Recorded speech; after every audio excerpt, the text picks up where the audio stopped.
Drama ini merupakan salah satu drama Korea yang penuh dengan ketegangan berjudul Come and See Me. Seorang perempuan berpakaian merah yang sedang berjalan kaki tiba-tiba diculik di siang bolong dan dimasukkan ke suatu mobil. Ketika membuka matanya, perempuan ini sudah berada dalam suatu rumah sakit jiwa. Dan di rumah sakit inilah perempuan ini menghadapi siksaan antara hidup dan mati. Lalu apakah perempuan ini bisa melarikan diri? Sayangnya cerita ini hanyalah cerita di masa lalu. Dan di masa sekarang ada seorang laki-laki bernama Yongjun yang akan membawa acaranya yang berisi cerita-cerita aneh. Suatu hari Yongjun melihat buku aneh di atas mejanya, dan asistennya mengatakan bahwa dulu 1 tahun yang lalu ada kebakaran besar di suatu rumah sakit jiwa, di mana penghuni dari rumah sakit ini tidak ada yang selamat, dan buku itu adalah milik dari salah satu penghuni rumah sakit ini. Ketika buku ini dibuka, terdapat gambar sayap dan suatu nama yaitu Sua.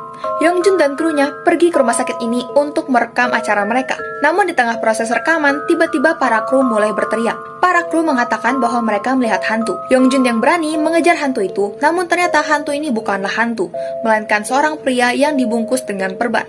Lalu berikutnya apa yang terjadi? Kita lanjutkan di part 2. Namun tiba-tiba para krunya berteriak karena katanya melihat hantu. Yongjun yang berani mengejar hantu itu dan menemukan bahwa sebenarnya itu adalah seorang pria yang dibalut dengan perban. Pria yang ternyata bernama Dale ini dibawa ke rumah sakit dan di sanalah Yongjun melihat logo sayap yang sama dengan yang ada di buku catatan. Asisten Yongjun mengatakan mungkin saja pria ini ada hubungannya dengan kejadian tersebut. Tapi anehnya, nama Sua yang ada dalam buku itu tidak tercatat di data penghuni di rumah sakit jiwa pada saat itu. Yongjun pun memastikan bahwa pria bernama Dale ini benar adalah petugas yang pernah berada di rumah sakit jiwa itu. Namun ketika dia ditanyai mengenai nama Sua, tiba-tiba detak jantungnya menjadi lebih cepat. Setelah diselidiki, ternyata pria bernama Dale ini dulunya merupakan perawat di suatu rumah sakit jiwa. Dan setahun yang lalu, secara kebetulan pernah terjadi pembunuhan kepada seorang polisi di hari yang sama dengan terjadinya kebakaran di rumah sakit jiwa. Pembunuh dari polisi ini adalah Sua, dan direktur yang diketahui adalah ayah dari Sua. Lalu berikutnya apa yang terjadi? Kita saksikan di part 3. Setelah dibantu oleh temannya di kepolisian, Yongjun berhasil menemui Sua. Namun sayangnya saat bertemu Sua tidak berbicara sedikit pun. Oleh karena itu, Yongjun hanya meninggalkan kartu namanya dan pergi lagi. Tapi Yongjun berpikir bahwa ini aneh, karena tidak ada yang tahu bahwa Sua terkunci di rumah sakit jiwa ini.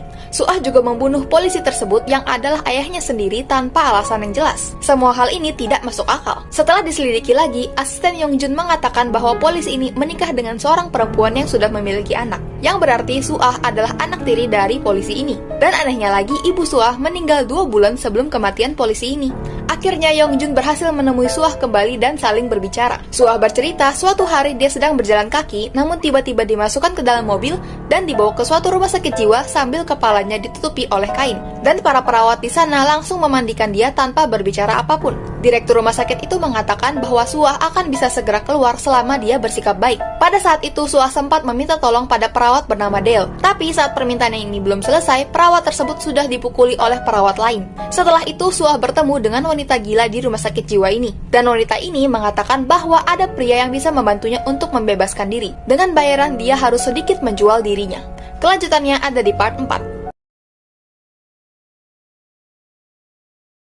Ternyata direktur dari rumah sakit jiwa ini adalah rekan dekat dari polisi tersebut, yang dimana polisi ini adalah ayah tiri dari Sua. Pada saat itu, ibu Sua memiliki satu tanah yang nilainya sangat tinggi. Tapi anehnya 1 hari sebelum ibu Sua meninggal, kepemilikan tanah ini berubah namanya menjadi milik ayah tiri dari Sua. Pada saat itu, hukum mengizinkan untuk memasukkan pasien ke rumah sakit jiwa hanya dengan persetujuan dari dokter dan juga wali. Kemudian pemerintah akan mengirimkan uang untuk uang keamanan. Oleh karena itu, banyak orang jahat yang mengirimkan orang-orang normal ke rumah sakit jiwa supaya mendapatkan keuntungan, yaitu uang dari pemerintah. Direktur rumah sakit jiwa ini sudah sering ditangkap karena banyak melakukan aktivitas ilegal dan juga melanggar kontrak. Tapi direktur ini selalu cepat bebas dan dianggap dia mendapatkan bantuan dari ayah tiri Sua yang merupakan seorang polisi. Yongjun pun menemui salah satu keluarga pasien di rumah sakit jiwa yang pernah menuntut direktur rumah sakit tersebut. Keluarga itu mengatakan bahwa ayah mereka yang menjadi pasien di rumah sakit jiwa itu tiba-tiba kehilangan salah satu ginjalnya tanpa alasan yang jelas. Tapi setelah mengajukan tuntutan, hal ini tidak dilanjutkan oleh pihak kepolisian. Supaya bisa bebas dari rumah sakit jiwa, akhirnya Sua pun bertemu dengan salah satu pasien yang merupakan laki-laki cabul.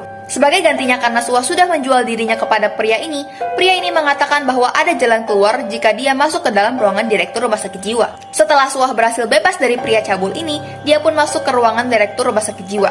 Tapi sayangnya direktur mendengar suara Suah ketika hendak membebaskan diri. Meskipun Suah berhasil keluar dari rumah sakit jiwa, dirinya tertangkap kembali oleh polisi dan polisi membawa Suah kembali ke rumah sakit jiwa. Petugas Del yang sedang dirawat di rumah sakit tiba-tiba saja menghilang, dan Suah menolak untuk bertemu lagi dengan Yongjun. Padahal acara Yongjun harus ditampilkan dan tidak bisa ditunda. Akhirnya pada episode pertama, Yongjun memanfaatkan penampilannya yang tampan dan juga mulutnya yang pandai berbicara untuk menarik perhatian para penonton. Hasilnya acara ini menjadi sangat viral dan keesokan harinya Yongjun berhasil bertemu kembali dengan Suah. Suah mengatakan pada hari itu tiba-tiba saja dirinya dibawa ke ruang operasi untuk mengangkat salah satu organnya. Tapi beruntungnya petugas Del pada saat itu menelpon kekasih Suah dan mereka bersama-sama menyelamatkan Suah. Sayangnya mereka tertangkap oleh direktur dan akhirnya mereka malah dipukuli. Namun pada saat itu seorang pasien di rumah sakit jiwa bermain dengan api dan menyebabkan kebakaran besar. Karena kebakaran inilah Suah berhasil kabur. Setelah kabur, Suah pun pergi ke rumahnya dan dia menemukan bahwa ayah tirinya sudah melakukan bunuh diri. Tapi ternyata diketahui bahwa sebelum bunuh diri, ayahnya mengonsumsi narkoba dan juga alkohol. Sehingga dapat dikatakan kemungkinan saja ini bukan bunuh diri. Setelah berita ini disebarkan, akhirnya tuntutan hukuman 7 tahun kepada Suah pun dibatalkan. Dan Yongjun berhasil menjadi host TV yang terkenal. Di akhir film, Yongjun menjemput Suah dan mengantarnya pulang dari rumah sakit jiwa. Suah pun mengatakan di rumah sakit jiwa bahwa pasien tidak mungkin memiliki pena, karena pena tersebut bisa digunakan sebagai senjata, sehingga mustahil bagi pasien rumah sakit jiwa untuk memiliki buku catatan. Dan pada saat itulah kebenaran mulai terungkap. Ternyata yang sebenarnya dimasukkan ke rumah sakit jiwa adalah ibu kandung dari Suah. Kekasih Suah pun ini tidak ada, melainkan adalah Suah sendiri yang datang untuk menyelamatkan ibunya dari rumah sakit jiwa. Namun sayangnya ibu Suah terperangkap dalam kebakaran besar tersebut. Sebagai balas dendam, Suah pun membunuh ayah tirinya. Sementara untuk buku catatan dan juga cerita yang diceritakan semua hanyalah hal yang diatur dengan sengaja oleh Suah. Dan Yongjun pun menyadari bahwa dirinya hanyalah pion yang digunakan oleh Suah. Ternyata film ini di luar ekspektasi dan memberikan banyak kejutan bagi penontonnya. Hah? Ada raksasa yang terdampar? Suatu hari di desa para nelayan, muncullah seekor raksasa atau monster berukuran kurang lebih 61 meter di pantai mereka. Para masyarakat pun bergegas untuk melihat mayat monster ini. Seorang ilmuwan pun juga datang dan mencatat semuanya. Monster ini memiliki hidung dan mulut seperti manusia pada umumnya. Bahkan bisa dibilang monster ini terlihat seperti pria muda biasa.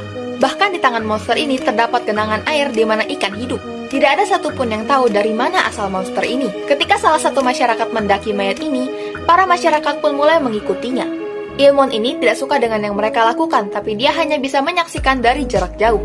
Seiring berjalannya waktu, para masyarakat mulai kehilangan minat terhadap monster ini. Namun 3 hari kemudian, para masyarakat mulai membawa alat potong untuk memotong mayat ini dan membawanya pergi. Pada sore harinya, ilmuwan ini datang kembali untuk melihat monster tersebut, tapi apa yang dia lihat? Pada sore harinya, ilmuwan itu pun kembali mendatangi mayat monster tersebut. Dan dapat dilihat bahwa mayat dari monster ini mulai membusuk. Begitu pula dengan lingkungannya yang mulai kotor seperti dengan sampah dan juga puntung rokok. Bahkan air yang tadinya ada di telapak tangan monster ini mulai mengering. Setelah beberapa bulan, para manusia mulai melupakan mayat monster ini. Bahkan beberapa bagian tubuh dari monster tersebut dapat dilihat di kota ini. Seperti sisa tulang yang dapat dilihat di pantai, dan juga tulang rusuknya yang digunakan sebagai logo di toko daging. Para masyarakat mungkin mengingat mayat ini sebagai mayat dari salah satu makhluk hidup di laut. Tapi bagi para ilmuwan, mereka menganggap monster ini masih hidup. Ilmuwan ini sering sekali bermimpi bahwa monster besar lainnya akan datang ke kota ini dan mengambil sisa-sisa tubuh yang ada di kota. Bagi para masyarakat, mungkin menganggap mayat ini seperti paus yang terdampar, atau juga seperti golongan dewa yang sudah meninggal. Karena adanya perkembangan teknologi, para manusia mulai tidak menganggap adanya dewa dan dewi. Bahkan, banyak yang berpikir bahwa mereka sedang menjadi dewa dan dewi. Namun, seiring berjalannya waktu, mereka pun mulai lupa dengan rasa hormat terhadap alam sendiri. Waduh, bukannya Santa Claus malah monster. Seorang kakak perempuan yang sudah tidak sabar bertemu dengan Santa Claus akhirnya mengintip dari balik sofanya. Kedua kakak beradik ini mengira mereka melihat Santa Claus, tapi apa yang terjadi? Tiba-tiba saja Santa Claus ini menjulurkan lidahnya dan menghabiskan susu dan juga kue yang ada di meja. Padahal ini adalah hari Natal dan mereka sangat ingin bertemu dengan Santa Claus. Tiba-tiba saja monster ini mendekati kedua kakak beradik tersebut dan semakin dekat. Kedua kakak beradik ini yang ketakutan akhirnya semakin mundur hingga terpojok di tembok. Setelah monster ini mengaum, tiba-tiba saja dia mendekatkan wajahnya dan mulai mencium aroma dari anak ini. Setelah itu monster ini mengeluarkan hadiah dari dalam mulutnya yang berlendir. Hal itu juga monster lakukan kepada adik laki-lakinya. Setelah mengelus kepala dari adik laki-laki, monster ini pun akhirnya keluar dari rumah ini. Setelah mengelus kepala dari adik laki-laki, monster ini pun keluar dari rumah melalui cerobong asap. Sepertinya monster ini adalah Santa Claus palsu. Kedua kakak beradik ini pun kembali ke kasurnya, tapi ternyata tidak bisa jatuh tidur. Dan ketika itulah anak perempuan ini mengatakan, apa yang akan terjadi tadi jika seandainya mereka berdua adalah anak yang nakal?